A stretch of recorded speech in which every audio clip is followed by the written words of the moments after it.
जब युधिष्ठिर अपना सब कुछ दांव पर लगाकर हार चुके थे, तब सभा में गहरा सन्नाटा छा गया। दुखी होकर युधिष्ठिर बोलते हैं, अब ये खेल को यही खत्म करते हैं, क्योंकि अब दांव पर लगाने के लिए मेरे पास कुछ भी नहीं है। तभी सभा में बैठा हुआ कर्ण बोलता है, कैसे कुछ नहीं है? आपके पास आपकी पत्नी द्रौपदी भी तो है।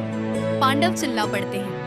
विदुर उठकर महाराज धृतराष्ट्र से धृतक्रीड़ा की समाप्ति का घोषणा करने को निवेदन करते हैं, पर वो भी दुर्योधन के कारण चुप रहते हैं। जुए के वश में असहाय होकर युधिष्ठिर ने द्रौपदी को दांव पर लगा दिया।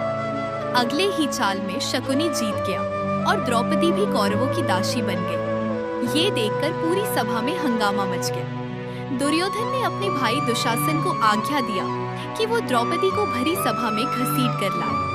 दुशासन ने अत्यंत क्रूरता से द्रौपदी को उनके कक्ष से खींचता हुआ बालों से पकड़कर मासिक धर्म की अवस्था में ही सभा में लाया।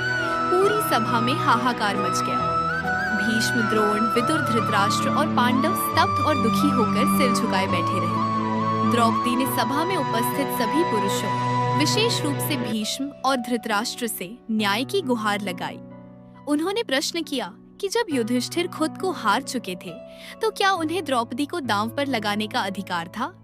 इस धर्म संकट पर कोई भी उत्तर नहीं दे पाया। दुर्योधन ने द्रौपदी को अपमानित करके द्रौपदी को अपनी जांघ पर बैठने को कहा। सबसे भयानक अपमान तब हुआ जब दुशासन ने दुर्योधन और कर्ण के कहने पर द्रौपदी का वस्त्र हरण शुरू किया। असहाय द्रौपदी ने जब किसी को सहायता के लिए आगे न आते देखा, तो उन्होंने श्री कृष्ण को पुकारा।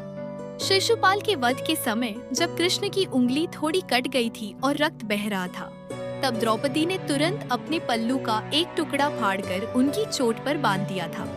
ये स्नेह और समर्पण देखकर कृष्ण ने द्रौपदी से कहा था कि वो समय आने पर इस आरण को ब्याज सहित अवश्य चुकाएंगे। सभा में द्रौपदी की पुकार सुनकर कृष्ण ने उस पुराने राण को चुकाने का अपना संकल्प पूरा किया। कृष्ण की अलौकिक कृपा से दुशासन जितना वस्त्र खींचता, उतने ही नए वस्त्र प्रकट होते गए। साड़ियों का ढेर लग गया, लेकिन वस्त्र खत्म नहीं हुए। अंत में दुशासन थक गया और चीरहरण असफल रहा। इसका अगला भाग जानने के लिए चैनल को सब्सक्राइब करना ना भूलें। मिलते हैं अगले अध्याय में महाभारत की एक और रोचक कथा के साथ। जय श्री कृष्ण।